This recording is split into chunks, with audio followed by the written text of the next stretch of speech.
things that you get fed, the habits that you see, the stuff that you experience makes you who you are. Now, I want to tell you one thing that I think is important. There's a lot of people who say, you are not your mistakes. Now, I do believe that you shouldn't define yourself by the worst thing that you've done or the worst thing that happened to you. But the action that happened has affected you. And you need to talk about it. You need to talk about it. You need to figure it out. You need to analyze it. And you need to figure out how it has changed you. If somebody gets molested and then they say, I feel like God doesn't love me, the church's usual response is that, oh, but you're not everything that happened to you. You're not your molestation. God does still love you. That's true. You're not. But it affected you. We need to talk about how it changed you, because that is what's causing you to struggle with giving yourself all the way over to God. I got molested. I got abandoned.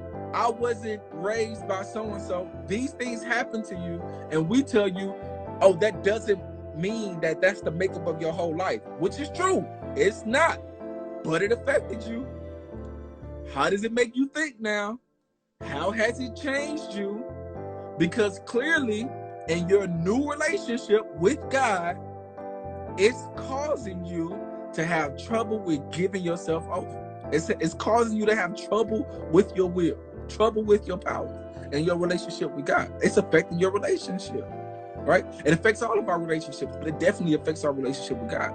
But that means that it's also affecting our relationship with people. Some families have bondage that's passed down from generation to generation.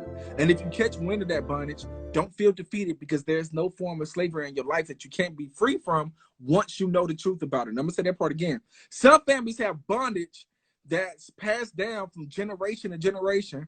And if you catch wind of that bondage, don't feel defeated, because there's no form of slavery in your life that you can't be free from once you know the truth about it. Once you know the truth about what has been passed down to you, you can be free from it. I want you to see yourself as the spiritual hero in your family, the chosen vessel to come and bring change. Consider this. There may be emotions and attitudes that your family members may have been praying for God to get rid of, and you have been chosen to be an answer to those prayers. There are things that maybe your family has been praying for. They've probably been praying that somebody will actually become who they wanted to be as a child. Your family probably been praying that somebody will actually marry the person that they having kids with. The family probably been praying that somebody go to college. Your family probably been praying that somebody will graduate from college.